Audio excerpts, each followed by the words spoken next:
यदि हम अपने ऊपर हर चीज़ों का और हर बातों का खुद के ऊपर नियंत्रण रखेंगे और नियंत्रण लगाएंगे, तो यदि हमारा नियंत्रण हद से ज़्यादा हो गया तो हमारी, क्योंकि हद है भाई, हमारे नियंत्रण को तोड़ देगी, हमारे नियंत्रण का संतुलन बिगाड़ देगी।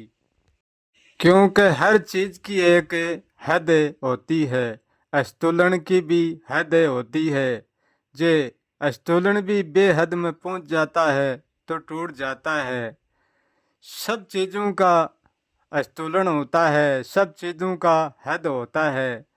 ऐसे ही हमारे नियंत्रण को हम हद से ज़्यादा कर देंगे और हमारा नियंत्रण हद से बाहर हो जाएगा, तो हमारी हद ही हमारे नियंत्रण को तोड़ देगी। लोना कहता है कि ये प्रकृति सारी नियंत्रण से ही चलती है, परंतु ये प्रकृति हद में ही रहकर चलती है, अपनी हद कभी नहीं तोड़ती है। प्रकृति का आंदोलन वहां तक ही चलता है जहाँ आंदोलन में दोनों पलड़ा बराबर हो जाते हैं, वहां तक ही है। उनसे ज्यादा प्रकृति आगे नहीं बढ़ती है, अपने आंदोलन को बराबर बनाया रखती है। ऐसे प्रकृति सब कुछ सिखाती है और प्रकृति से सीखने को हमें सब कुछ मिलता है। हर व्यक्ति का सब कुछ करने का पलड़ा भी होता है और हर व्यक्ति का कुछ नहीं करने का पलड़ा भी होता है।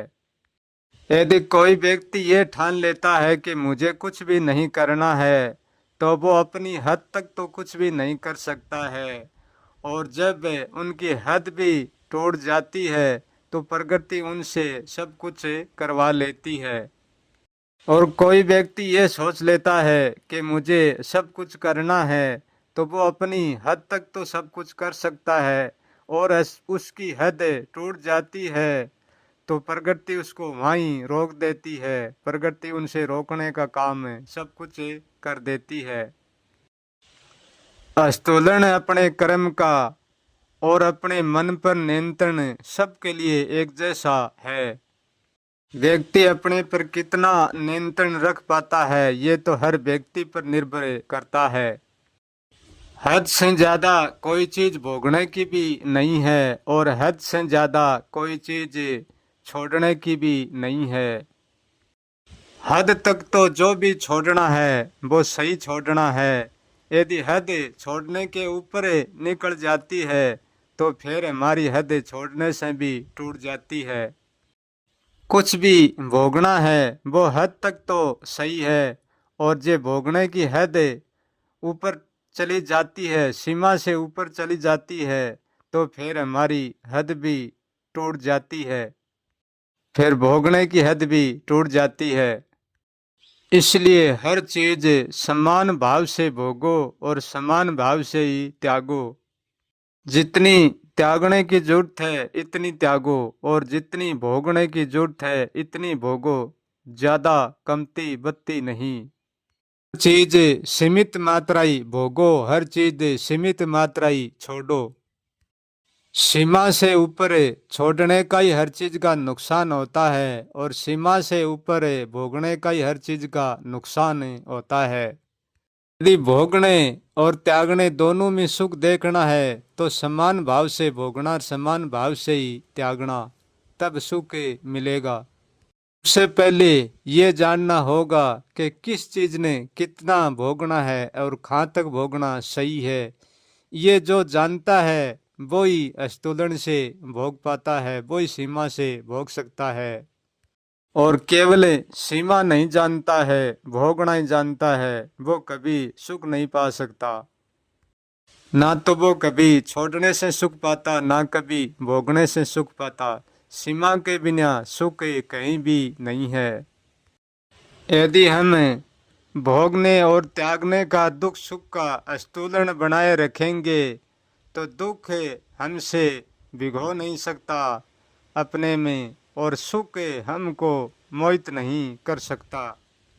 जो हर चीज को सीमित होकर भोगता है वो पुरुष ना तो पापी कहलाता है और ना धर्मी कहलाता है, वो एक कर्मयोगी कहलाता है। कोई भी ये मत सोचना कि दुख तो केवल भोगने से होता है, त्यागने से नहीं होता है।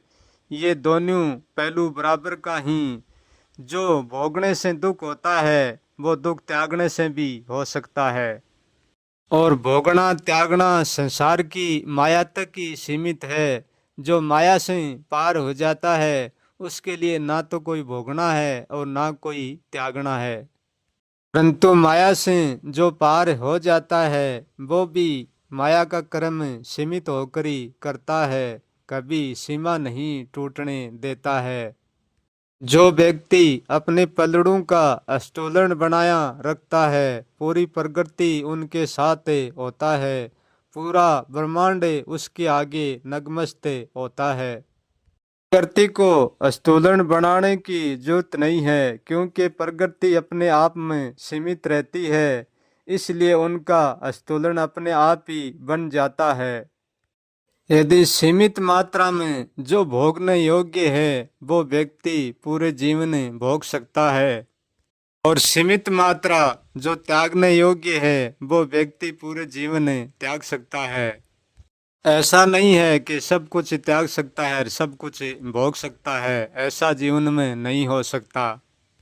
कोई भी व्यक्ति सब कुछ भोग भी नहीं सकता और कोई भी व्यक्ति सब कुछ त्याग भी नहीं सकता। हमारा सांस तक है, हमारा विचार तक है, ये सब भोगने त्यागने में आते हैं। जो जीवन को जीना जानता है वो ही जीवन का आनंद ले पाता है। जीवन तो सब रसों से भरा हुआ है परंतु जीने वाले को रस लेना नहीं आता है तो जीवन का कोई दोष नहीं होता है। यहाँ जीवन रस एक ही जीवन रस है, उसको पी कर विष भी बनाया जाता है, उसको पी कर अमृत भी बनाया जाता है, बनाने वालों पर निर्भर करता है।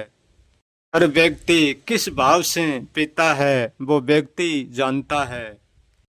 जरूरत से ज्यादा हमारे पास कुछ भी नहीं होना चाहिए, जितनी जरूरत है इतना हमारे पास सब कुछ होना चाहिए।